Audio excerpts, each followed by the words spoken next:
આજે આપણે ધોરણ 10 માં પ્રકરણ 15 સંભાવના એનું સ્વાધ્યાય 15.1 છે એ જોઈએ બરાબર. તેમાં દાખલા નંબર પહેલો ખ્યાલ છે કેવો છે અને બીજા પ્રશ્નમાં પ્રયોગના પરિણામો સંભાવ્ય છે કે સમસંભાવ્ય છે એ જણાવવાનું છે. તો નીચેના વિધાનો પૂર્ણ કરો. તો પહેલું છે કે ઘટના ઈ ની સંભાવના વત્તા ઘટના ઈ નહીં ની સંભાવના બરાબર ખાલી. એટલે કે કોઈ પણ ઘટના માટે ઘટના બને અથવા ઘટના ન બને બે વસ્તુ હોય અને એ બંનેનો સરવાળો કેટલો એ અહીંયા પૂછ્યું. તો ઘટના બનવાની અને ઘટના ન બનવાની સંભાવનાનો સરવાળો કેટલો આવે 1 હોય. એ આપણે બધા જાણીએ. તો આપણે આવું સૂત્ર પણ લખતા હતા કે p વત્તા p બાર ઘટના ઈ ન બને આ ઘટના બને અને ઘટના ઈ ન બને તેની સંભાવના નો સરવાળો કેટલો આવે 1. બીજો પ્રશ્ન છે કે ઉદ્ભવી ન શકે તેવી ઘટના. ઉદ્ભવી ન શકે એવી ઘટના એટલે કે અશક્ય ઘટના. ઉદ્ભવી ન શકે એવી ઘટના એટલે અશક્ય ઘટના. તો અશક્ય ઘટનાની સંભાવના કેટલી છે? 1 છે. અશક્ય ઘટનાની સંભાવના કેટલી હોય? 0. અશક્ય ઘટનાની સંભાવના કેટલી હોય? 0. કે ઘટના બનવાની જ નથી. તો અશક્ય ઘટનાની સંભાવના 0 હોય અને આવી ઘટનાને આપણે અશક્ય ઘટના કહીએ છીએ. તો અશક્ય ઘટના કહીએ. ચોક્કસપણે ઉદ્ભવવાની ઘટના. તો જે ઘટના ચોક્કસ બનવાની છે, દાખલા તરીકે આપણને ખબર છે સૂર્ય સવારે ઉગવાનો છે એટલે સૂર્ય સવારે ઉગશે તો એ ઘટનાની સંભાવના 1 કહેવાય કારણ કે ઉગવાનો છે એમાં કોઈ ફેરફાર થવાનો નથી. અથવા સૂર્ય પૂર્વમાં ઉગશે એ પણ વસ્તુ નથી. તો જે ઘટના ચોક્કસપણે બનવાની છે એવી ઘટનાની સંભાવના 1 હોય. એવી ઘટનાની સંભાવના 1 હોય. અને એવી ઘટનાને આપણે ચોક્કસ ઘટના કહીએ છીએ. ચોક્કસ ઘટના.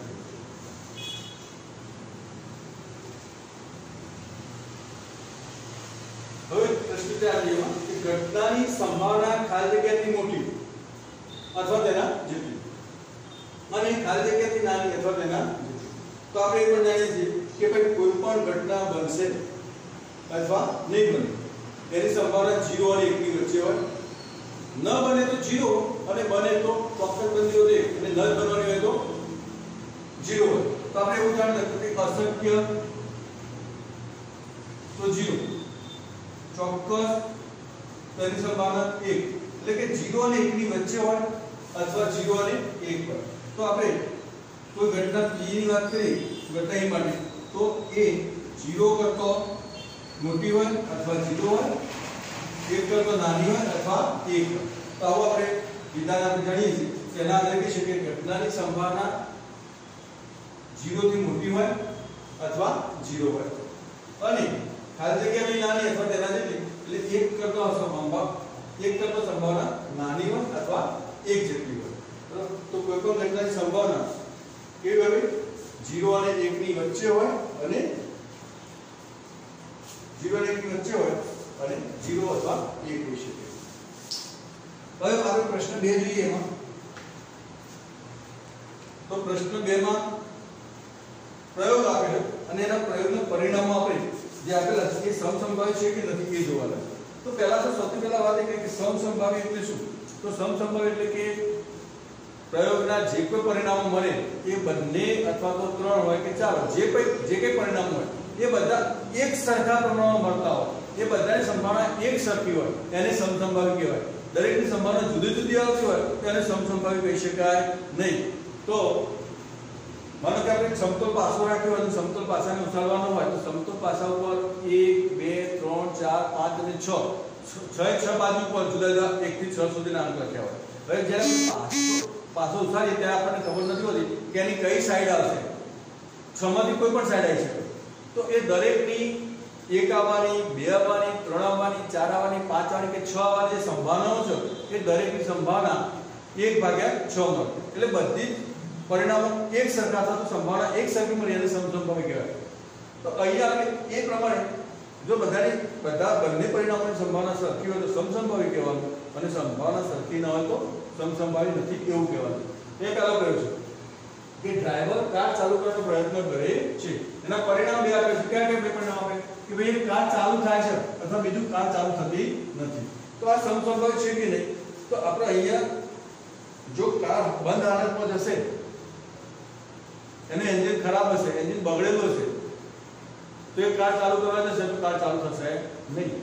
અને કાર ચાલુ હાલતમાં અથવા તો નવી જ હશે, એન્જિન કમ્પ્લીટ બરાબર હશે, તો એ કાર ચાલુ થઈ જશે. પણ અહીંયા એવું આપણને સ્પષ્ટતા નથી કે કાર ચાલુ હાલતમાં છે કે કાર બગડેલી હાલતમાં છે, એવી આપણને કોઈ ખબર નથી.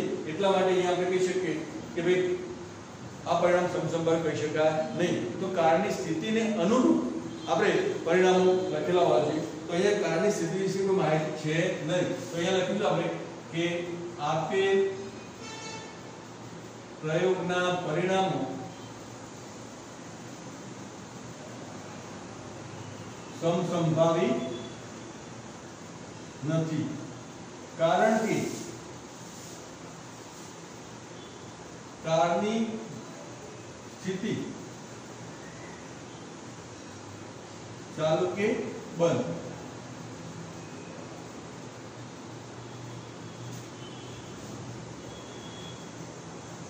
સ્થિતિ વિશે, કારની સ્થિતિ વિશે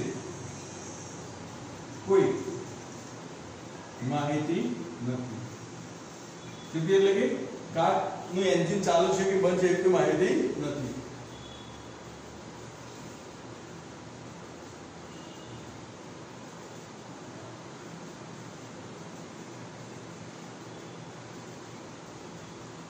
તો જો એન્જિન ચાલુ જ નહીં હોય તો કાર ચાલુ નહીં થાય, અને એન્જિન ચાલુ છે તો ચાલુ થઈ જશે. એટલે કારની સ્થિતિ જે છે એને ખબર ન હોવાથી આપણે એના પરિણામોની સમસંભાવી કહી શકીએ. તો ચલો બીજો પ્રશ્ન.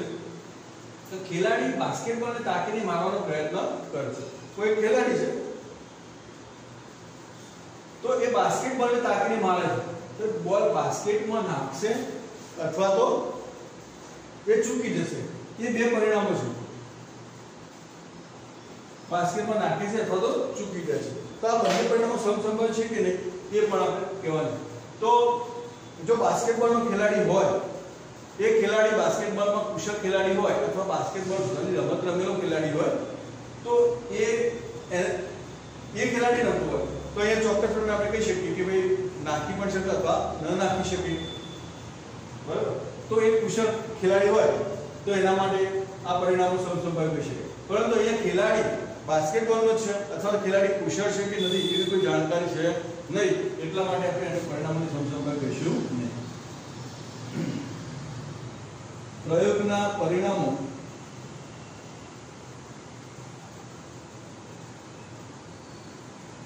સમસંભાવી નથી, કારણ કે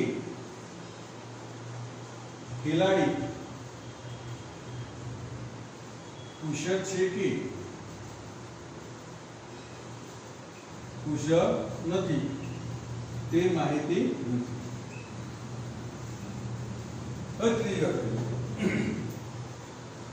ત્રીજો પ્રયોગ આપે કે ખરા ખોટા પ્રશ્નો જવાબ આપવાની કસોટી આપેલ છે, તો પરિણામ જવાબ સત્ય છે અથવા અસત્ય છે.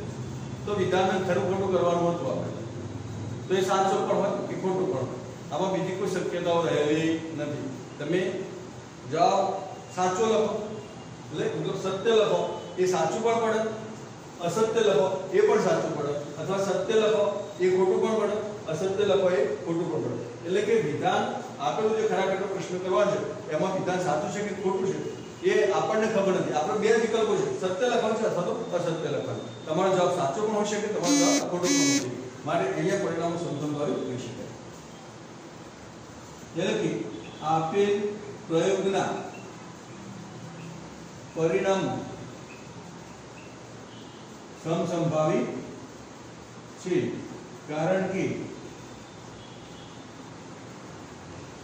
બંને પરિણામો મળવાની સંભાવના સમાન છે. હવે ચોથો પ્રયોગ આપે છે કે બાળક જન્મ્યું છે, તો ભાઈ બાળક જન્મશે તો એમાં કાં તો છોકરો હોય કાં તો છોકરી હોય, આ બેના સિવાય બીજી કોઈ શક્યતા હોય નહીં, અને આ બંનેમાંથી કોઈ એક હશે એ ચોક્કસ હોય. તો અહીંયા પણ પરિણામો સમસંભાવી કહી શકાય. તો અહીંયા પણ લખી શકીએ કે પ્રયોગના પરિણામો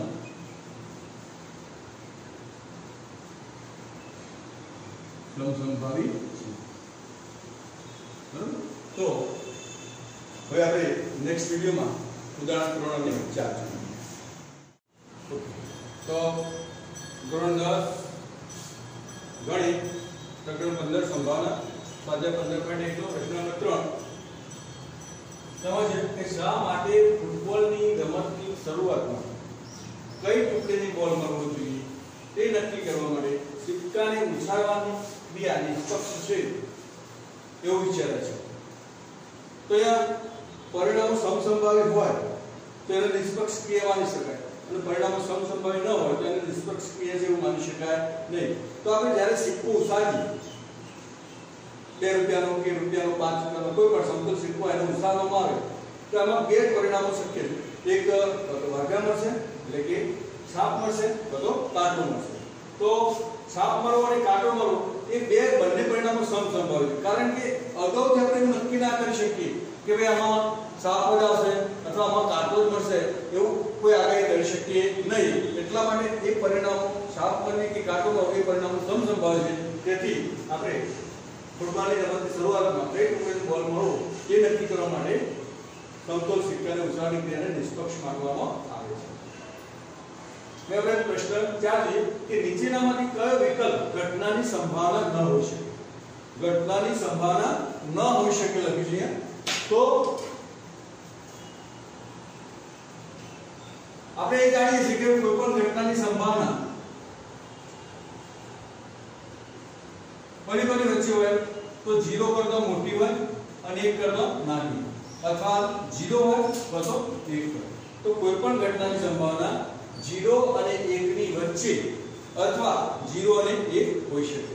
તો અહીંયા આપણે જે જવાબ આપેલા છે એ બધા વિકલ્પો આપણે ચકાસીએ અને એમાં જે 0 અને 1 સિવાયની એટલે 0 કરતા નાનો અથવા 1 કરતા મોટો હોય એ જવાબ આપણે ગણવાનો નહીં. બાકીના જવાબો હોઈ શકે. તો આપણે અહીંયા જોઈએ કે પહેલો 2 તૃતીયાંશ તો એ 2 ભાગ્યા 3 કરી આપણે તો કેટલો જવાબ જોઈએ તો એટલે 6 તરી 18 એટલે 0 અને 1 ની વચ્ચે આવ્યું. 0.6 ની વચ્ચે 0 અને 1 ની વચ્ચે આ તો હોઈ શકે. બરોબર. ચલો માઈનસ એટલે 0 કરતા નાની કોઈ પણ ઋણ સંખ્યાનો મતલબ શું થાય? ઋણ સંખ્યા એટલે 0 કરતા નાની એટલે આ પણ ઘટનાની સંભાવના હોઈ શકે છે. ન હોઈ શકે. -1.5 ઘટનાની સંભાવના ન હોઈ શકે. 15% કીધા છે તો 15% એટલે શું ભાઈ? તો 15% એટલે કે 15 ભાગ્યા 100 કરવા પડે. તો એ પણ કેટલા હશે? 0.15 થશે. એટલે આ પણ જવાબ હોઈ શકે. અને 0.7 એ પણ 0 અને 1 ની વચ્ચે હોઈ શકે. એટલે આ પણ કોઈ પણ ઘટનાની સંભાવના હોઈ શકે. એટલે આપણો જવાબ કયો હશે ભાઈ? તો આપણો જવાબ આવશે બી કે કોઈ પણ દિવસ અથવા કોઈ પણ સમય કોઈ પણ ઘટનાની સંભાવના ઋણ ન હોઈ શકે. કોઈ પણ ઘટનાની સંભાવના ઋણ ન હોઈ શકે અથવા 1 થી મોટી ન હોઈ શકે. એ ધ્યાન રાખવાનું છે. તો જવાબ કયો હશે? -1.5. હવે અહીં આપણે બીજો પ્રશ્ન જોઈએ કે p બરાબર 0.05 હોય તો e નહીં સંભાવના આપણે શોધવાની છે. તો આપણે સૂત્ર છે આપણું કે p વત્તા e નહીં ની સંભાવનાનો સરવાળો 1 થાય. ઘટના e બને અને ઘટના e ન બને ની સંભાવનાનો સરવાળો કેટલો આવે? 1. તો p કેટલો આપે છે આપણે? 0.05 આપે છે વત્તા p ડેશ બરાબર 1 માટે p નહીં બરાબર 1 માઈનસ 0.05. તો 1 માંથી આપણે 0.05 બાદ કરવાના છે. બાદ કર્યો કેટલા આવશે? 0.55. અહીંયા કેટલો જવાબ મળે આપણને? 0.55. તો p બાદ બરાબર 0.55. તો આપણા જવાબ. હવે અહીંયા પ્રશ્ન 6 જોઈએ આપણે. પ્રશ્ન 6 ની અંદર ચોક્કસ ઘટના કે અશક્ય ઘટના એ નક્કી કરવાનું થશે. તો એક થેલામાં લીંબુના સ્વાદની મીઠાઈઓ છે. થેલો છે, થેલામાં બધી જ મીઠાઈઓ જે ભરી છે એ બધી જ મીઠાઈનો સ્વાદ લીંબુનો છે. હવે માલિની નામની છોકરી થેલામાં જોયા આગળ એક મીઠાઈ અંદરથી બહાર કાઢે છે.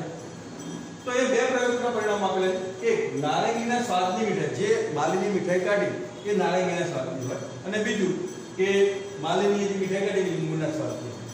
તો થેલામાં બધી મીઠાઈઓ કેવા ભાઈ? તો બધી જ લીંબુના સ્વાદની. તો પહેલી વસ્તુ કે નારંગીના સ્વાદની મીઠાઈ આવી એ અશક્ય ઘટના થાય.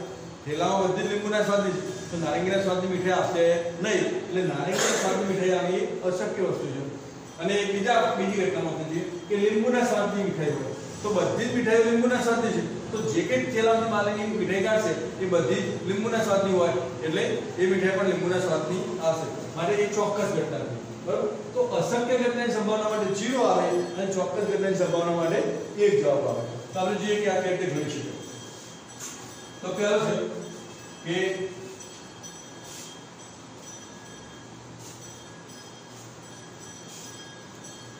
થેલામાં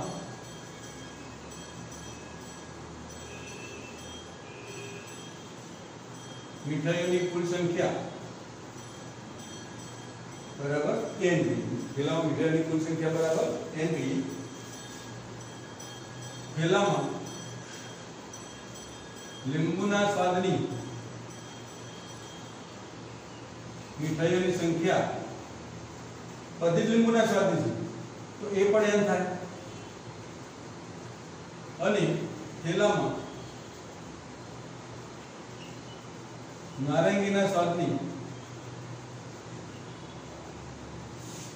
મીઠાઈઓની સંખ્યા તો અંદર તો એક પણ નારંગીની સ્વાદની મીઠાઈ છે નહીં, એટલે એની સંખ્યા કેટલી થશે ભાઈ? 0.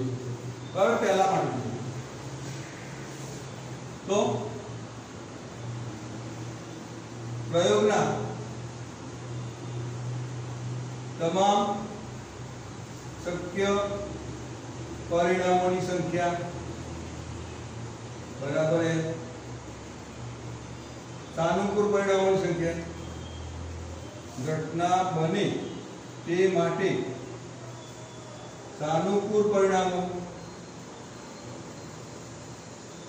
की संख्या तो कई घटना बनवानी थी नारंगीना स्वादनी तो एना माटे क्या था 0 तो એટલે કે આપણે કે ઘટના A બરાબર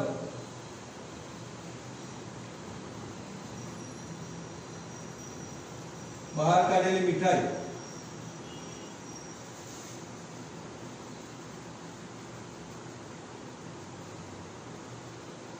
નારંગીના સ્વાદની હોય તો ઘટના એની સંભાવના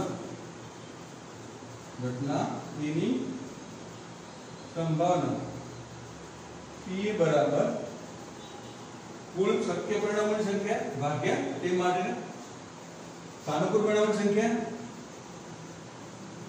सानुकूल परिणामों भाग्या कुल शक्य परिणामों तो सानुकूल परिणामों કેટલા હતા 0 હતા અને તો 0 ભાગ્યા n બરાબર 0 એટલે આપણે બીજો પ્રશ્ન જોઈએ કે આમાં કે લીંબુના સ્વાદની મીઠાઈ હોય તો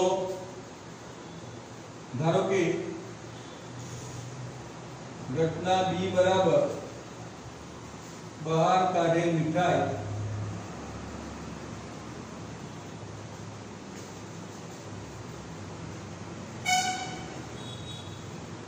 લીંબુના સ્વાદની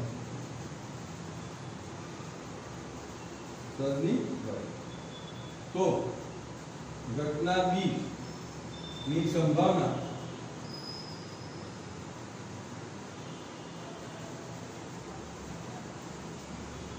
PB बराबर सानुकूल परिणामों કેટલા ભાઈ તો સાનુકૂળ પરિણામો પણ n છે અને કુલ પરિણામો પણ 1 છે n છે તો PB બરાબર કેટલા હશે ભાઈ 1 તો આ જવાબ આવશે તો હવે આપણે ઉદાહરણ 7 8 9 10 નેક્સ્ટ વિડિયોમાં